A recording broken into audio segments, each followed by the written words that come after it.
to a new episode of Writer's Bunkhouse, the official podcast of Four Horsemen Publishing. I am your host, Jesse Jackson. Joining me in the bunkhouse today, or the corral, I've corralled Tony to join us. Tony, welcome to the podcast. Hello, thanks for having me. Yeah, very excited to be visiting. So why don't you introduce yourself to our wonderful audience? Sure. Yeah. My name is Anthony. I go by Tony, but my writing name is Farina. I can tell you why if anybody cares. Yes, I do. If you do a big Googler for Tony. Now, first of all, like where I'm from, Southwest Michigan, my dad's from Chicago. Farina's dime a dozen. Where I live now, less. But so Tony Farina is a pretty common name in the Italian world. But there's a guy, if you just type in Tony Farina, there's a guy from New York. He is a big band. He's like a crooner. And yes. Tony Farina Entertainment comes up and he's got like a big mustache and he sings like big band, like standards and does a Sinatra show. So I didn't want us to be confused. So that's number one. And number two, a lot of my favorite writers when I was a kid had initials. C.S. Lewis, J.R. Tolkien, J.D. Salinger, like the people that I dug. And then even still today, like E. Lockhart, big fan of her. She just uses her initials, obviously E. Cummings. So just a lot of writers just use their initials. So that was just in my thing. I'm like, oh, that would always be cool to just do that anyway. So it was the confluence of events of me piggybacking on the people that I loved. And because I'm not a really cool lounge singer. First off, that's a great explanation.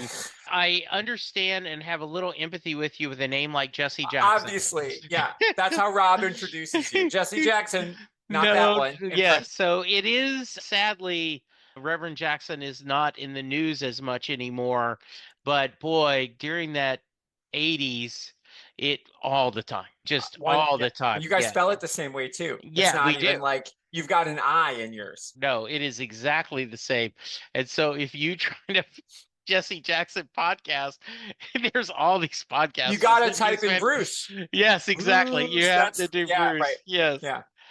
All right, Tony, I will not ask you to croon for us, though I'm sure I was in a punk band. You got to tell that story. I was a singer in a terrible punk band. We were called the Cavity Creeps. So you're a man of a certain age. You understand that joke. There was for those who are not, there was a Crest toothpaste in the 70s and 80s did cartoon commercials. And it was like a series, like a story. The Crest commercials told, and there were the Cavity Creeps were the villains. They were like the misfits of the Gem. If you're Gem and the Holograms fans, they were just like villains for no good reason. The Cavity Creeps, we make holes in teeth. That's what they did. So we, a bunch of like nerdy Gen Xers in a punk band, we called ourselves the Cavity Creeps. We actually made ourselves like the world's first pop art band. That's what we said. So we actually used the Calvin Klein logo freely because pop art just uses the real thing. But we would hand draw, so the C and the K, and then write Cavity Creeps.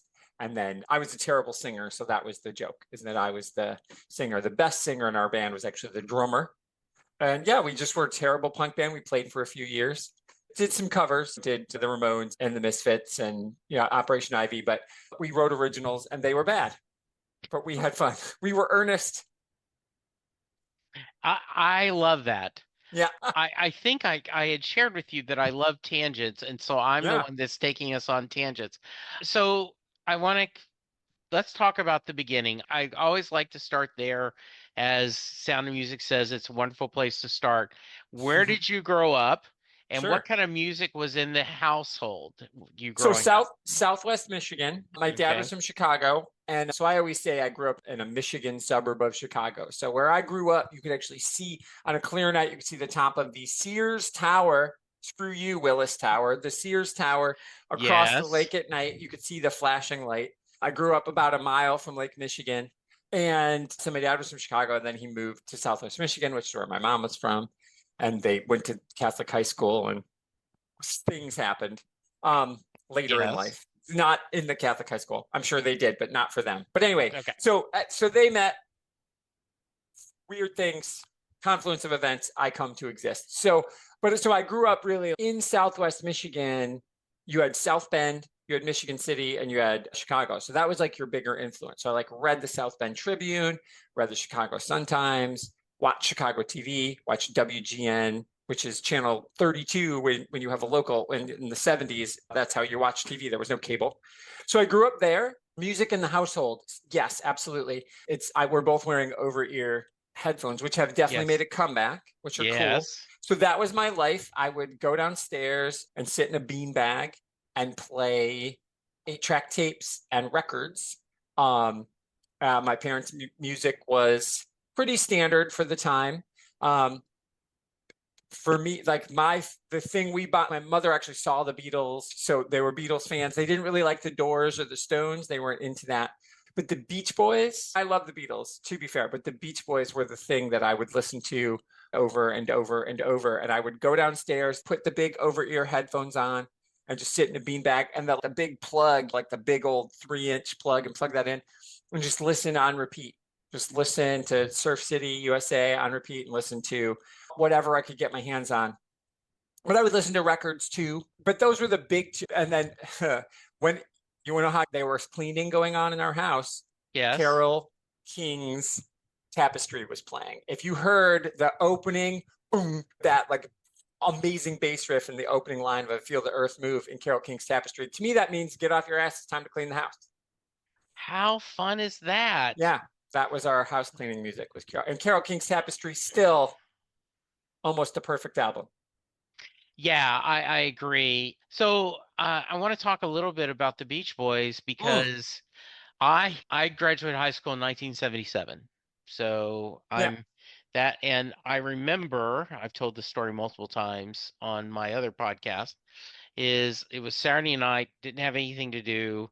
I was going to the mall, hanging out, looking for friends, walked into a Montgomery Ward's in their musical section, and there was on sale Beach Boys Endless Summer 8-track. And I went, wow, I don't know anything about this band, but I like this cover. I think I'm going to get it. And I put in that 8-track, and I had never heard harmonies like that in my life. Ever. There's still yet to be. There's two bands that I think have come close. Hanson. Yeah. And AJR. Also bands of brothers, which I think is part of the thing. Yeah. Yeah. There was a whole documentary. Ken Burns did that country music documentary, and they talked about blood harmony. And not in this horror way, but that is a great name of a horror movie that you need to make, Jesse. Blood 100%. Yeah, but like the Everly Brothers, and where you have that. It was so wonderful. That's great. Tony, were you a family of readers? My mother was a reader. My father was not. My mom was married once, and then she had my sister, and then things happened, and then I was born later. Okay. But my sister is a math genius. Her dad was, I'll just say it, I'm not trying to be cagey. He was actually killed in Vietnam. So that was it. So that's how I came to be. So I'm not trying to be flippant about it. But we're very different dads. But he was a big math brained guy. My sister's very math based. She'll even say that. She's like, do the math. Like, that's her thing. So she was not much of a reader. But my mother was absolutely a reader. She loved books. My dad was not a reader at all. We tried to bond over those things. I was definitely not the rough and tumble boy he hoped for. I played sports and did all that, but I was just really happy to stay in my room and read books. I actually learned how to read at age 3. I was a sight word reader. So I didn't really know what I was reading, but I knew those words. And so then I could just move on to the next thing. So I just, whatever. In kindergarten, they moved me up and I was reading with the 3rd graders, right? Which actually made me a horrific speller. Yeah. Because I just was I never learned how to break words. Now I can look at it, see it spelled wrong, but when I first write it, I got to write it wrong, almost write it every time. So we were big readers. So she just let me read whatever. There was no limits. They never said, ooh, don't read that. You graduate pretty quickly when you're a young reader like that. So I'm reading Chronicles of Narnia in kindergarten. I'm 5. You got to move up pretty fast. I started getting into whatever I could get my hands on, whatever the library could give me. My library card is the most valuable card in my wallet. And so actually, I loved Sherlock Holmes. There's a place in northern Michigan called Tequamanen Falls, which is beautiful. If you ever get a chance to be in the Upper Peninsula of Michigan, you should go. But as a kid, I was maybe 8 or 9. My parents took us there. And got there, and it was like a long drive, and you got to cross the bridge. It's a whole thing.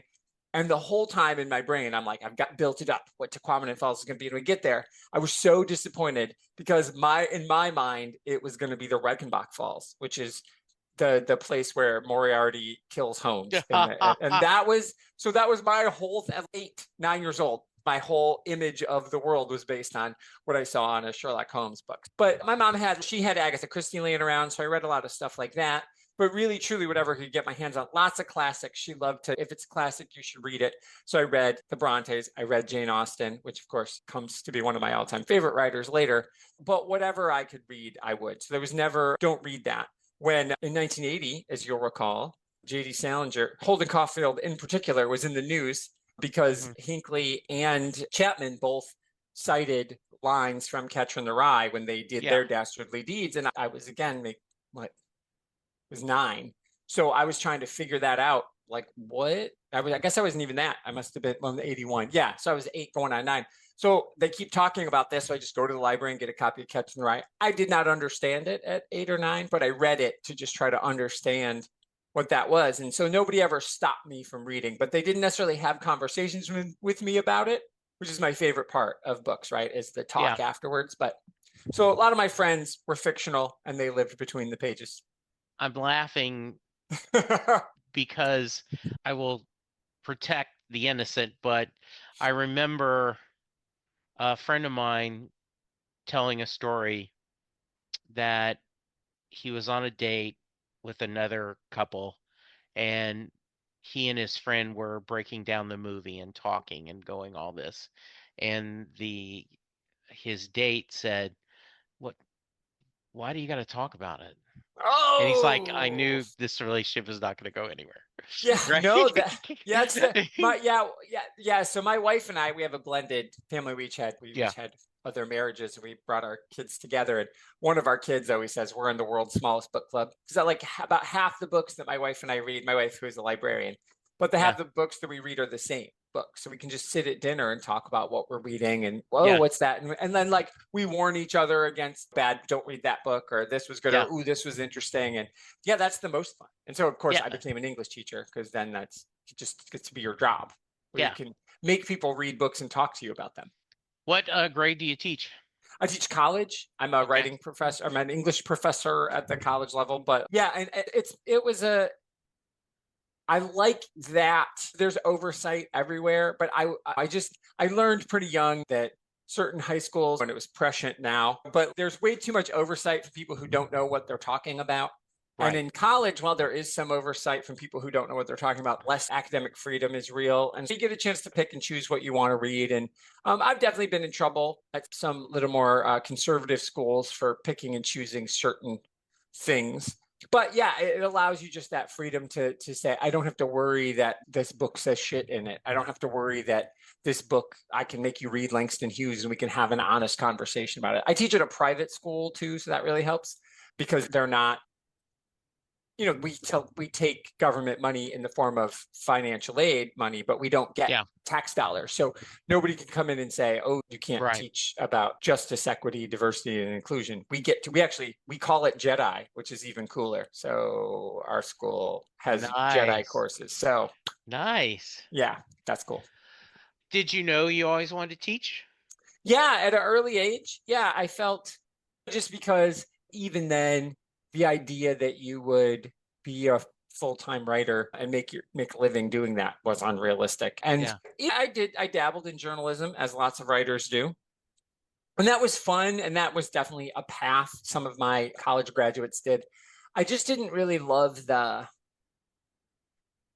felt journalism is really confining. I'm not a poet. I have dabbled in poetry, but you got to be concise. And when you're a fiction writer, you don't have to be concise. Mm-hmm. Why say it in 3 words if you can say it in 50? Mm-hmm. I loved that, but I also knew it wasn't going to be a living, and journalism wasn't the kind of writing I could do professionally because I would have felt strangled. So being a teacher was just something I knew I could do. I had some terrible teachers, but I had some really good teachers. And that's really inspiring when you have a person who finds a way to reach you, who says, read this book, or says, oh man, hey, my favorite teacher in high school was a history teacher. And he just always knew how to find us and push us the right way. And so that was really cool. And in college, the cool thing about that is too, is you can do that too. There's still colleges, of course, totally, there's no mandate. There's no government law that says you have to be there until a certain age. But there are still people who don't want to be there, especially when you're the English teacher. Yeah. And they're bad at that. For whatever reason, people are happy to say, I'm bad at math, I'm bad at science, and they freely admit that. Then, like, it's almost a badge.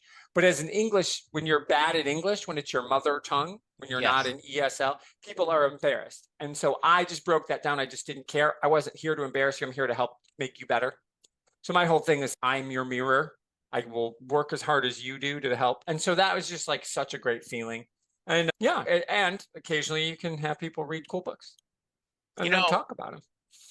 One of your fellow Four Horsemen writers, Maria, was on just last week, and she said she wanted to be a writer. She wanted to be a teacher like as early as she could remember because her thought was, I would have the summer to write. Ha, nice. Yeah. That's I was like, wow. I knew just for some reason I figured that out really early. That's Like, brilliant. I'm not going to be able to write for a living, but if I become a teacher, I get the summer to write. Yeah. Yeah. So that's pretty cool. Yeah, I teach year round for the most part. I Yeah. teach adult learners. So I Yeah. teach year round. But yeah, no, it is true. You do get breaks. Like I do Yeah. find there is something about that. And when I worked construction years ago, when I was in college and right after college, when I was trying to find a full-time teaching job and when I was still writing and doing some freelance journalism, I could work all day building a house, like physically exhausted, and come home and write for 6 hours. But if you're like thinking all day, if you're on, especially if it's like a grading day and you're like all day, I'm reading these papers, it's hard to write at the end of that day because you're mental. Physically, you feel fine, but mentally, you're like, so. So this is always this can be difficult for some people, but sure. Can you remember, Tony, the first thing you wrote where you went, yeah, this is something I'm proud of? Yeah, I did. It was a lot of assignments in school, but there were two things that stuck out. I wrote we had to write a personal descriptive narrative. Mm-hmm. And when I was younger, so I was like 12, right? What's your life when you're 12? There's not much to tell. Right. But I fell out of a moving car when I was about 6 or 7, maybe even younger than that. And I remembered it really vividly. And it was actually that I was wearing hello 70s. I was wearing a jean jacket. And so it was probably tough skins. So it saved my life because I fell and I got hooked on the rust of the running board of the Blazer. Yeah. And then by the time my mother realized that I'd fallen out of the car, because I popped the door open to get the mail, 70s, seatbelts, whatever. And I went rolling down the street. And so I described that paper and then I wrote that. And then so the thing was we had to write it, but then we had to stand in class and read it. And I read it to my class and they applauded because it was so descriptive. And I like made onomatopoeias and I didn't just read my paper like this. Here is what happened. Yeah. So that was cool. And I was like, oh, that moved people. And then I wrote some short stories and stuff. I just started writing then. I got into comic books around then too. So I started creating characters. But that was the moment when I was like, oh, not that I needed the applause. I didn't need that. But it was like they were moved by that story. As somebody who would get emotionally invested in, who would cry himself to sleep reading a story, like who read Perfect Day for the Banana Fish and was like distraught for a long time after. So that I wrote something that other people had an emotional reaction to, that was cool. DC or Marvel? DC. Okay. It was as I was drinking out of my Batman mug, and I've got my Robin, the Tim Drake Robin. Who doesn't want to be Tim Drake is the best, right? So I love Nightwing and Batman, and I'm in that. My very first comic book was a Green Lantern. So I do love me some Marvel, but DC from the beginning. How about you? DC, and there was a reason why So one of my favorite stories is that my grandmother was the manager of a post exchange. And what that is like a department store on an army base. And I would get up. I was young, 4 or 5 maybe. I would get up, go to work with her in the morning, and then I would go to the spinner rack, take all the comics I want, give them to her. She would rip the covers off so she Right. could give it to her salesperson to get the credit for them and would give me the comics, and then they were mine. I got to Yeah. keep them. And Marvel tended to do extended storylines, Absolutely. and DC was one and done. Yeah. So I wasn't sure I would always get the rest of that story. So I did. And I fell in love with the Legion of Superheroes and just that. And I just all those Silver Age Superman and Batman. And I love that Batman and Superman were best friends and all this stuff. So yeah, expanded obviously once I was old enough to fund my own comics. Read a lot of Marvel and Sure. enjoyed all Yeah. of it. But X-Men is great, right? yeah, That Chris yeah. Claremont X-Men run. Oh, It's hard yeah. to beat. Yeah. Yeah, it is. Yeah, but when push comes to shove, I just tend to, those are my favorite characters. Yeah, same. And for me, it was Perez and Wolfman, right? Kings of the world. And those Yeah, Titan runs were just, there was just something about they did something that just I don't think has ever been captured since. Tom Taylor's run on Nightwing currently is closest yeah, to that Wolfman and Perez stuff. But what was great about them, and so they, when the decision was to kill, they made Nightwing, and then right. they bring in Jason Todd. DC does, and everybody hates him for whatever reason. And Yeah. so the decision is, I spent the money to vote to save Jason Todd, by the way. I did voted. too. Yeah. I did too. Yeah. So, but they kill off Jason Todd, and the only good thing about that is it gives us Tim Drake, Yeah. who is the Robin's favorite Robin. All the Robins Yeah. like him best, or Damian hates him the most. Yeah. So that's a good. If Yeah. Damian hates you, good on you. And what's not fair is Tim Drake was a different character. That the mistake they made with the other Robin is that they tried to just do it over again. Yeah. And I love reading the story, right? That no one thought that they would vote to kill him. Right. I know. Yeah, and then they had to do it. And that was tough. That was so hard for me, and I was so upset. But then you get Tim Drake pretty quickly, and Tim Drake, I'm slightly older. Of course, Tim Drake's fictional, but I'm slightly older than Tim Drake in real life. Yeah. But he wanted to be Robin. I wanted to be Robin. So there was just something about that. And that's why, honestly, I personally believe, this is just my going down a weird rabbit hole of literary criticism. I believe that Marv and George, were honoring Frank by creating Tim Drake in Carrie Kelly's image. Yeah. Carrie Kelly from The Dark Knight Returns. She actually is so amazing. And I don't love what Frank did to her in later books, but like that original Dark Knight Returns, she too figures it out, wants to be Robin, but with a lot less joy because that Dark Knight world is so dark. So I feel like they were like, Carrie Kelly's cool. We can't just make a new Carrie Kelly in the modern. We'll make it. Maybe the modern readers aren't ready for a female Robin right now. So we'll give you Tim Drake, who has a lot of the same sensibilities as Carrie Kelly. Yeah, I love that stuff. Give me that all day. I love the original Turtles. I love Daredevil. Wherever Frank Miller goes, I probably, not personally and politically, but like whatever he writes, I'll probably will follow. So yeah, there's tons of good stuff. But no, DC, just because those Titans runs, there's just nothing like them. Yeah, nothing like it. It really was, and it, in a very weird way, I was part of boy, I will cut most of this out. I'm here for it. It's your show, man. But I will nerd out about comics all day long. In a Titan APA, Amateur Press Association, and it was a Teen Titans, or Titan Talk, and it was all about Marv Wolfman and Perez's. And I got to be friends with a guy named Charles, and he was always a huge Doctor Who fan. So when Rob Southgate, when he was running Southgate Media, reached out to me and said, "Hey, Jesse, would you be interested in doing a Doctor Who podcast? We've got one where me and my wife and my daughter do one, but we want one that is from we do it a family perspective. We want to do more of a grown-up, not adult as in rated, but just do." And so I emailed and I said, "Hey, Charles, do you want to do a podcast?" I want to talk about Doctor Who anytime, but how do you do a podcast? We're going to figure it out. Yeah. And we've been doing it 13 years. That's You know, amazing. I yeah. love that So story. yeah, That's it great. is. Yeah, Yeah, nerds. I was at a con just the other day, 2 days ago. What day is it? yeah, Monday. Yesterday, I was at a yeah, con and had a little table there, and just nerds. I've always found comic nerds are that way, and I think book nerds are that way too. I think you find your communities there, and I think there's a way of you may be uncomfortable in the world, but you can get in a room with fellow folks like yeah, Janeites, like there's Jane yeah, Austen so yeah. association, and you get in a room with those other people and you could just have a shorthand, even if you've never met each other. And I always felt like going to cons in the 80s and 90s. My friend Heath and I would always go to the Chicago con and it would just be like, whatever. Heath Yeah. used to, Guy Davis was from Michigan originally, and Heath would actually trade.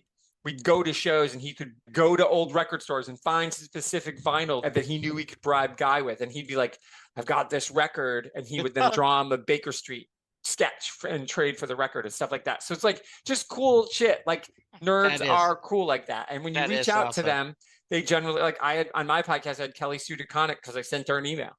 Yeah. Like she didn't, who the hell was I? She's Kelly Sue. She's royalty. And she was like, sure. And she gave me an hour. It's insane. Yeah, just such nice people. Comic nerds are just that way. My favorite story of that is Ron Martz, huge Springsteen fan.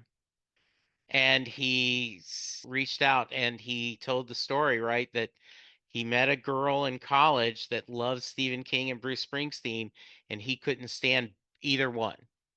And then he says, if I had to quote my two biggest influences in writing is Stephen King and Bruce Springsteen. That's amazing. Yeah. So I've actually had a fair amount of Springsteen fans that happen to be comic writers or artists. So that's fun. Yeah. So let's talk about your podcast for a little bit. Tell us what it is and talk about how you started doing that. Yeah. So I wrote for a site called DC Comics News. It's owned by a gentleman called Damien Frasciani. He's Australian. And it was just like a fan site where people wrote about and reviewed DC Comics. And I got in there and 10 years ago now, probably. And the first assignment they gave me was Wacky Raceland. DC Comics had merged with Warner Brothers at that point in time. And they were like rebooting all those old comics, old cartoons as like modern day comics. So I did Wacky Raceland as my very first review. I love that book, by the way. It still holds up. And it bombed. Nobody got what they were doing. And it was like a Roger Corman. I just can't even express how fun that book was. But so I just started reviewing with them. And so you get to, again, community of nerds. And at that point, I'm just like listening to podcasts or whatever. And there was this show. So I promise it'll all make sense. There was a show I was listening to. It's called Comics in Motion. There were these two guys, Chris and Dave, friends from England. And they would once a week, they would do a show about movie adaptations or TV adaptations about comic books. And it was really interesting and fun. And so I just sent them a message one day and was like, oh, you guys should do Speed Racer, because Speed Racer was a manga and I loved that Speed Racer movie. So they did, just because I was a fan, listened to their show, and they shat on it. They hate the Wachowski Speed Racer, which still, to my money, is the best Wachowski movie. And I know everybody at me later. I wrote them and I was like, totally get why you hated it. Here's the reasons why I loved it. And so we just started chatting that way. And then they realized I was a comic nerd. So they invited me on to talk about the Arrowverse Crisis crossover, because I thought, oh, this would be good. And they invited this other guy, Max, on too, who is writing for the DC Comics News sister site. And we just talked DC stuff. And then they were like expanding. And there was this other guy, Mike, who has genuine chit chat, but he's a big Star Wars nerd. And they did a crossover with him. So they were like, let's expand the network. So they reached out to me and Mike and Max early on and were like, hey, what do you guys want to do? Thinking for sure I was going to be like DC. I was like, I want to do an indie comics show because I love DC. I love I love superhero battles. But as a book nerd, indie comics let you do something different. Yes. So I wanted to do that. So cool. I set it up and I went about doing Indie Comic Spotlight. I did the very first episode I did with Chris and Dave, and we did I Kill Giants. And then we did the movie adaptation of I Kill Giants. So I was like a crossover episode, which I don't know if you've ever read I Kill Giants, but I'm not crying. You're crying. I don't know what's wrong with you. So good. So anyway, so that was it. So we started that way. Oh, wait, like 5 years ago now. And so I did Indie Comic Spotlight just pretty exclusively for a while. And as the ADHD brain is, like I want to do other things. So I was going to start doing a show on Buffy, where I was like going to do a Buffy rewatch, but not episode by episode, but like there's a whole season. And so I had a guest on, he's called Jack. and we had talked about the Firefly comics. And so I was like, hey, I'm going to do this Buffy show. You want to do it with me? So then we turned that into Seasons Greetings, where we go through one show a season at a time, and we talk about favorite and best. So that we branched out there. And then since then, I've just realized I can branch out and do other things. So I still do indie comic stuff, but on Comics in Motion, I have that. And then I do a thing where with one of my very best friends from high school, Heath, we just do a thing called Heath and Tony Talk About. And we roll a 20-side die, and we have a list with 20 things on it, and we pull whatever that is. And that's what we talk about the next time. So all those things are happening. But I was at this con yesterday, and I got a whole bunch of contact information, some really great local indie guys. So I'm going to do a big bum rush back to Indie Comic Spotlight. I don't ever rate the books. I don't ever give them like a star rating. It's just me saying we do deep dives. We talk about symbolism things, and I try to make connections. And there's always, oh, that's Tony making some stretch that probably isn't there. But yeah, it's just fun. So it's just, again, finding people to talk to about art I love. So I saw your latest season, Justified. We're doing Justified right now. Yeah. And that's I love that series so much. So we're doing Oliphant. So we did Deadwood. We're doing Justified right now. And then we're going to do City Primeval. And then the next thing we're going to do, actually, because the librarians are being rebooted. So we're actually going to do the librarians. But as a connection between the two, we're going to do the One and Done, a season of One and Done, which we did before with the X-Men. We're going to do Briscoe, Adventures of Briscoe County Jr., which, if you've not seen, is a Western with Bruce Campbell. But Bruce Campbell makes an appearance in the Librarian. So he's going to be our connective tissue as we move to Librarians next. Nice. So that'll be fun. That's good. Yeah. All right. So let's talk about your books. Sure. Talk about what are you working on, and what do we want to publish? What do we want to promote? Sure. So I had a weird confluence of events. I live in Florida. So in 10 days, I had 2 hurricanes and 2 books come out. Wow. Which was, I know, what a perfect storm. So so the book series, how I got to be with 4 Horsemen is I wrote a book called Welcome to Mansfield, which is a modern day reimagining of Jane Austen's Mansfield Park. And I wrote it as a standalone, but I wrote all these cheeky little nods to the other 6 books. I added characters from the other books in this shared universe. And then when Tanya Todd, who is the co-author of the Comics Lit, the co-editor of Comics Lit with me, she mentioned 4 Horsemen to me, and they're only looking for series, and I haven't written a series. But when I pitched it, I started thinking about it with my wife, and I was talking through it. So I pitched it as a series, and Bo Lake is the one who grabbed my submission. So I owe everything to Bo. And she was like, this isn't really, it's not like everything they do at 4 Horsemen. It's really tame. Everybody keeps their clothes on. No sexy werewolves like Bo has. None of that stuff. But it was this different thing. And Bo got it. And I really appreciate that so much. And so they said, do the whole series. Book 2, which is called That Other Dashwood Girl, which is my retelling of Sense and Sensibility, but from Maggie Dashwood's perspective, just came out. And then the 10 days before that, Comics Lit came out, which is a collection of essays where Tanya and I gathered a bunch of nerds and we do deep dives into comic books, making the argument that they're high art. So we compare comic books to other things and to prove they have validity. So I write a story explaining that, or an essay arguing that Rappaccini's Daughter by Nathaniel Hawthorne is the inspiration that they used to make Poison Ivy. And we just do fun stuff like that. We to prove it. We're not just speculating. We're showing specific things. We have text. We're nerding it out. Those are the 2 things I've got working on that I've got out right now. I've just sent the edits back to book 3 of the Austen Chronicles, Universal Truth, and I'm about 83,000 words into book 4 of that series. Why did you want to play in the Austen universe, Tony? So I'm a Jane fan, as I said. Okay. And it was one of those things where I think she's one of the funniest people that ever lived. And I always feel 2 things. I feel like people always think she's writing, to quote a different movie, to quote a different book, that she's only writing kissing books. Is this a kissing book? And of course, that happens, but she's really commenting on things. And I grew up as a poor kid. She's always commenting on class and money more than anything else. They're all very white people in her books, of course. Mine are not. But I thought that, and I thought Mansfield Park is so misunderstood, and it's so long, and people just find Fanny boring. But I love her, and I wrote a paper about her when I was getting my MFA, And so I just thought, how do I make her appealing? First, we got to change that name, right? Fanny Price. Fanny means one thing in America and a different thing in England. And either way, nobody wants to read about a girl called Fanny. I just started reworking some of the things, but so I just love her. And I thought that would be fun. And the thing, Jesse, the biggest reward is I saw a review of Welcome to Mansfield where somebody got halfway through, stopped, went and read Mansfield Park, and then came back and finished. So I inspired someone to read the source material, somebody who couldn't get through it before because she just couldn't crack it. I just thought it was to me for the win, right? That's super cool. So I just love her. I think she's funny. I think the reason we keep remaking her movies, or turning her books into movies, the reason we keep telling her stories, obviously Pride and Prejudice and Zombies is a spectacular work of fiction because her words endure. She is so astute. She's so aware of her surroundings. And I try to be observational. And so and she's funny. And her narrator's funny.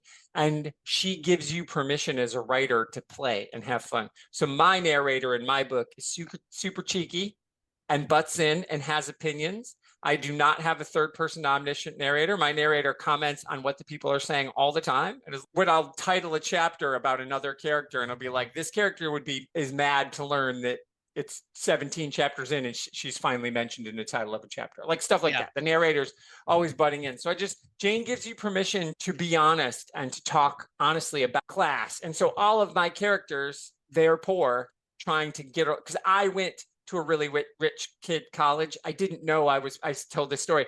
I didn't know I was poor until I got to college. I thought we were doing fine. Yeah. And then I went to college and was like, oh, and I am younger than you, but I came up, you remember this. You remember grunge? Yeah. Sure. And those were just my clothes, Jesse. Yeah. I wasn't trying to do a thing. I was a poor kid who wore long johns under jean shorts that were cut off because I couldn't afford new jeans. But you can get a set of long johns for $3 at somewhere. So I just grew up that way. But Jane Austen was always talking about class and money. And so I did that. And the one thing I wanted to do is I wanted everybody to find themselves in Jane Austen books like I did. So the covers, Jen does this brilliant job on the covers. You'll always notice they are going to be silhouettes.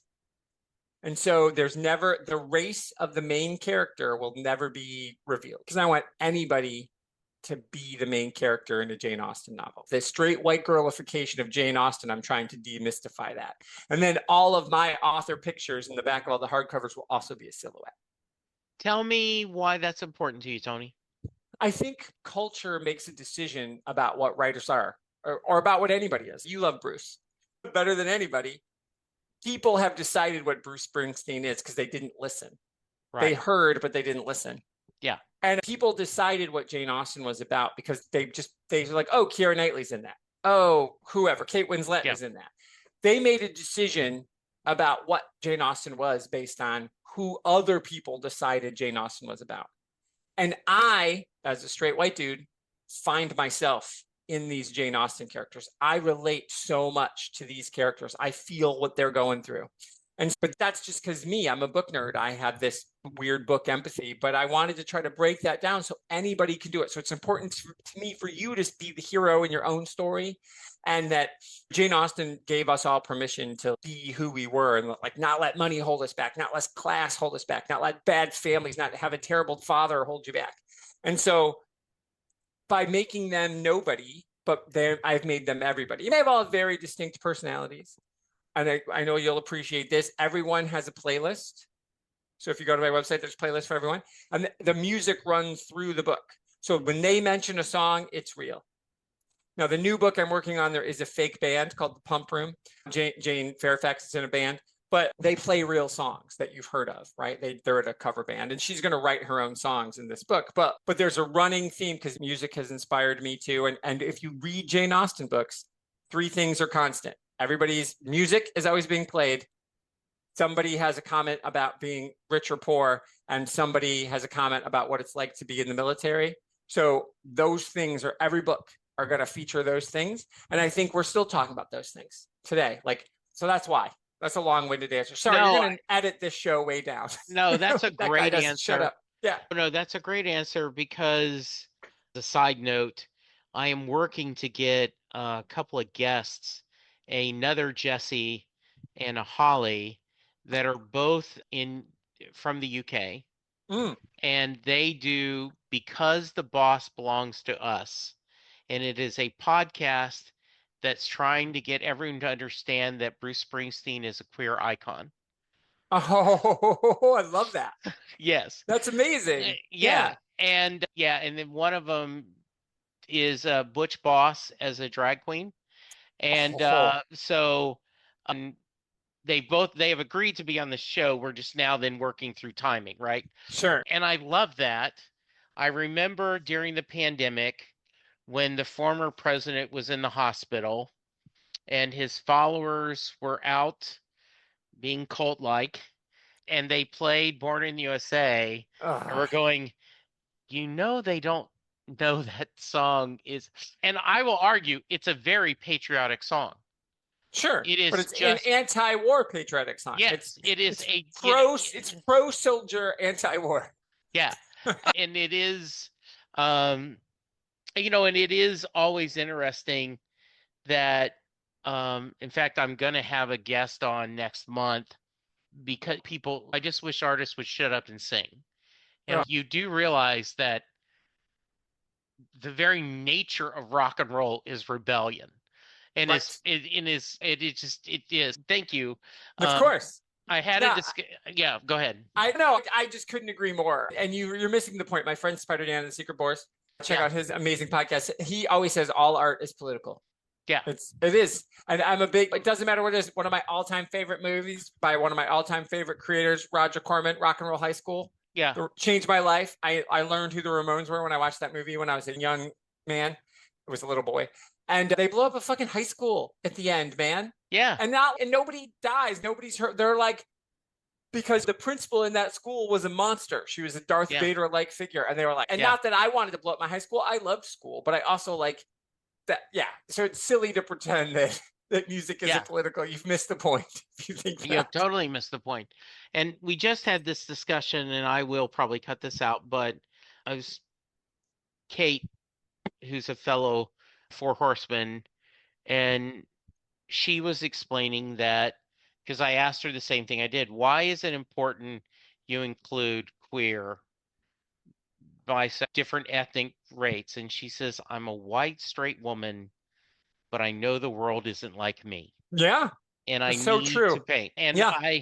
And I've said and I don't want to be redundant, but you haven't heard the statement. No, The say it. thing that frustrates me the most, I'm a 65-year-old white guy.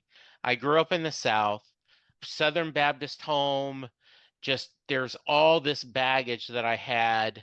And I don't understand people that can't acknowledge that maybe a 25-year-old African American male or a 32-year-old female Latino might have a different perspective than an old white guy. Yeah, of course. Their life has been different. 100%. Yeah. Yeah. Yeah. And just that does not seem like rocket science. You just go like, I don't understand your world, but Yeah. I'm going to acknowledge that your experience is different than mine. And what you do with fiction, this is the thing, Jesse. So yeah, I've got queer characters in my books. I will in every book. The main character of this book, I mean, it's not a spoiler because she's out already in the first book, and this is a prequel, so it's not like that's that big. But that's important, right? That I want you to feel what that's like. This is a coming of age, but it's also her coming out story. Yeah. And so that's so important to tell. And I talk to people about it, people who've gone through that. And you then, when you write those characters who aren't you, then you have what all books are. Books are empathy machines.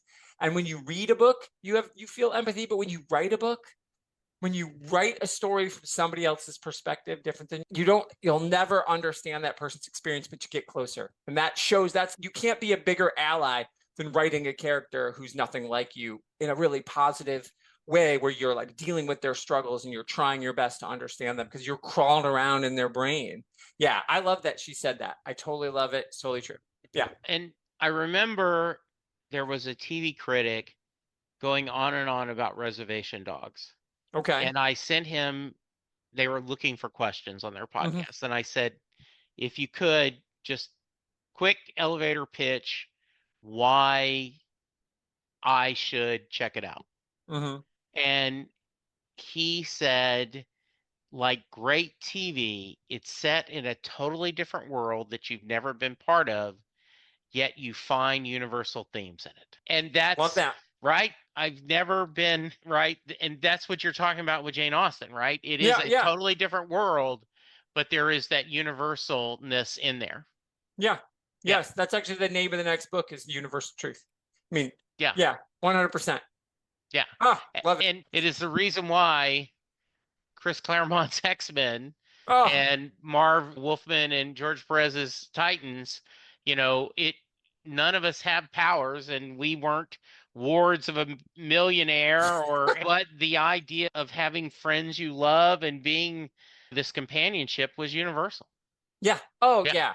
Yeah, and when you read those Titans the way that Vic Stone like totally Yeah. protects Gar, and Yeah. even during the Judas contract stuff, like Yeah. there's still that weird love for spoiler alert, everybody, if you haven't read Yeah. Judas contract, tune out right now. But when even through everything that Tara does, they still try to save her. Yeah. They don't. Ultimately, that's the big tragedy. They're so good that at the end, you feel bad that the betrayer dies because they feel bad that the betrayer Yeah. dies. And it's Exactly. like so good. And there's like that thing about like forgiveness. Yeah, it's the best. It's Absolutely. absolutely brilliant. Yeah. Yeah.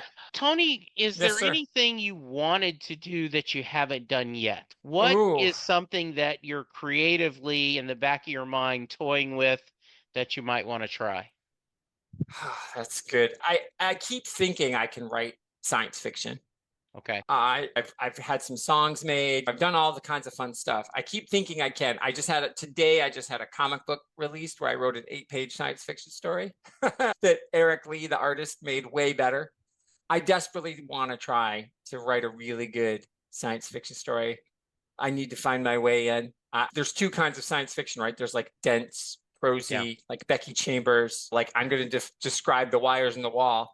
And then there's like Robert Zemeckis hand waving flux capacitor. I can't Yeah. figure out which one is the way in. So I would like that, like to try. It's totally different. I love science fiction. I have yet to figure out how to write more than 8 pages of anything. Okay. Good. That's a good goal to have. What should I've asked you, Tony, that I haven't? Oh, wow. What should you have asked me? Huh. That's good. What my like how what my writing process is? I would Sure. love That to sounds share good. that. Yeah, Sure. please. Yeah. I do pre-writing in my head. I Okay. have my characters live there and they all have a soundtrack and certain songs trigger certain things. So when I'm writing, I go for walks or I exercise in the house and I listen to specific songs, specific records in their entirety because I love music that way. I don't love I have a playlist for the book, but I love the whole album. And I go and I listen to music and I just let those things, I let the characters talk to me. So by the time I sit down to write the book, I'm on draft 5 and I've not 4 or 5 and not even set a word down yet. I'll talk through them. I get to know who they are. I know what music they like. I know what shoes they wear. I know what's in their backpack. I know if they're vegetarians or if they love a juicy steak. I know all that. And that's just from listening to music and taking walks. And I also know that when it's time, when one book's almost done and the next book is ready, it's when I start hearing the next character tell me what's up. So I know I'm almost done with book 4 because the main character for book 5 has been trying to elbow her way in. And I was like, listen, Kat, got to calm down. But it's a nice problem to have when the other character's there. So the people are really real for me. And this is the other thing that's true. I cry at the end of every one. When I finish every book, I'm really disheartened. Every time I finish writing it, I'm really upset. I'm going to get this wrong, but Roseanne Cash told the story. Love that. And I don't remember who she was talking about. I'm going to give it to her, but I know it's not. But she said, and it's somebody else's driving, but I'm just for this person's story.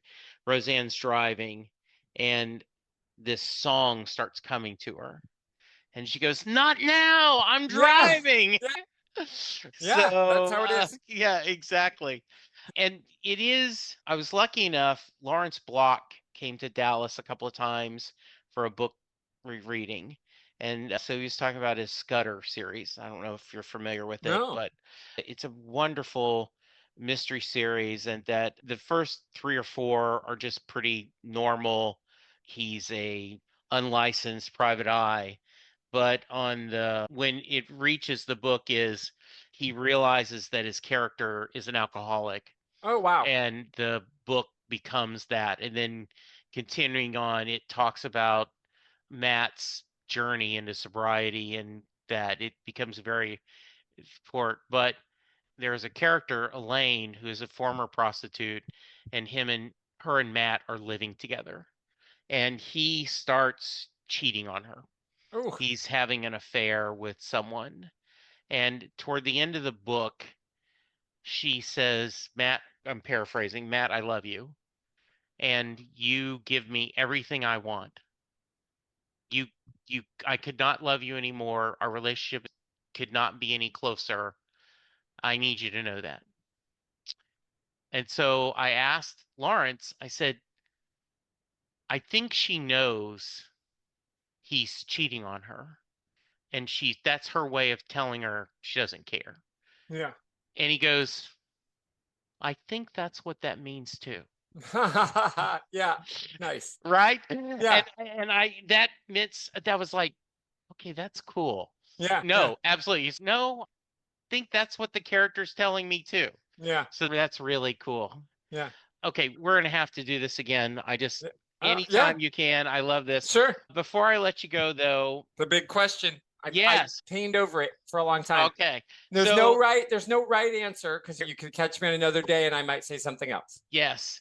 And what this is, on my Springsteen podcast, just to tell you, is I end every podcast with the Mary question. Yeah. And what that is, listen to Thunder Road, and then tell me if you think Mary gets at the end of the car at the end of the road. Yeah. And I was like, I need something for this. And I got to thinking, writers, many of them love music, but is there a well-written song? Is there a song, not necessarily your favorite song, but a song that you as a writer go, damn, that was well crafted? Tony, that's your question. What would, if you could pick one or two, what would be your best written songs? Because your question is, what is your best written song, and what song has the best story? Yes. I took that as 2 questions. Okay, so the best written, and I think you mean pop song, because you don't mean Ode to Joy, because that's the answer. Yeah, okay. If you had said Ode to Joy, I would guess. Okay, but well said. But it's Good Vibrations by the Beach Boys is the greatest pop song of all time. I know everybody wants it to be Satisfaction because that riff, and you want it to be Imagine because I'm sorry. Listen to Good Vibrations, put your headphones in your headphones, hear what they do, hear Ryan's genius on full display. And keep in mind, he wrote that while his brothers weren't in the room. He wrote those harmonies for them without them. And then he's got the Wrecking Crew playing all that. It's ungodly. That song, it can never be. And I know people have tried to cover it. Don't. It's perfect. It is the best written pop song ever. I don't know that we'll ever top it. Lyrically, it's brilliant. Musically, it's off the charts, and harmonically, I believe the line that was in the Love and Mercy movie, so I don't know if this is apocryphal or not, but Brian's wife said he made a pocket sermon to God. Yeah. Pocket symphony to God is what Brian Wilson's wife said. That is, I've read multiple biographies of Brian Wilson, and David Leaf has said that is exactly what it was. Absolutely. And I'm not Christian or anything, but it's like that. If there is the divine, it was in Brian Wilson's brain that day. There was Doonesbury had a gay character, and I cannot remember the guy's name, but I think it was Andy, and Andy was dying of AIDS.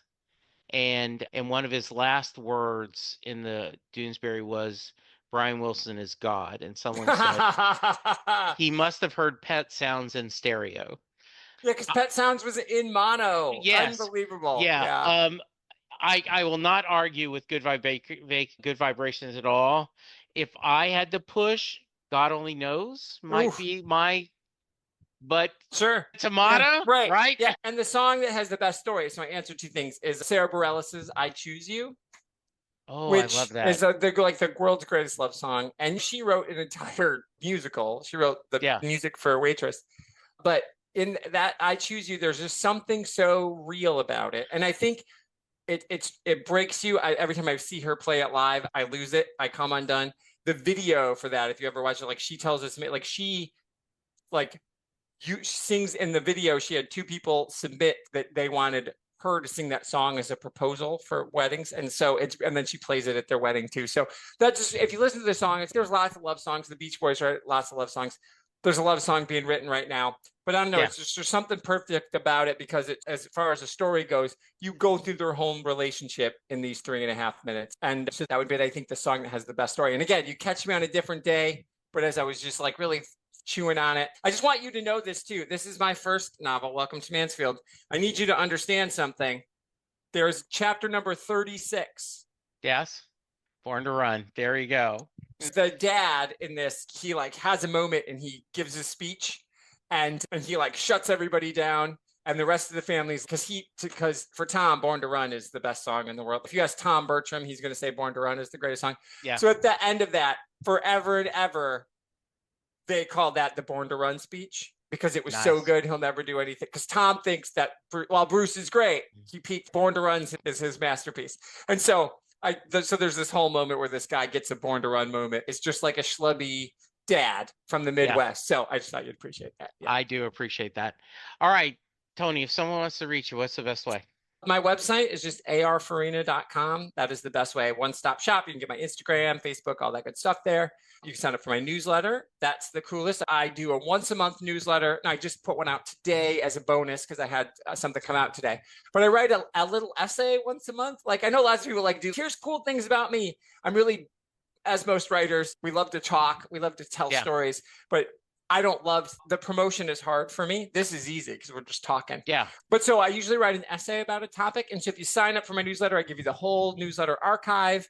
And whenever there's an arc, something on Booksprout, I send that out and you get all the sneak peeks. Like, I know what the cover of book 3 is like. So when that's ready, you'll get a sneak peek of that. So that's the best place, arfarina.com. Sounds awesome. I really appreciate it. This was so much fun. This was great. Thanks, Jesse. Yeah. Any final thoughts before I let you go? No, I just think you should listen to music and read books. And if you can, if your brain allows you, like mine does, do them at the same time. Absolutely. All right, listeners, go to the website, sign up for the newsletter, check out the books, check out the podcast. And I want to end with this. Sometimes it's really difficult out there. I know times can be hard. I know it can be stressful, but I want you to remember this. There is a good chance that you have not read your favorite book yet. Thank you, listeners. Be safe, be kind. We'll talk to you soon. Goodbye.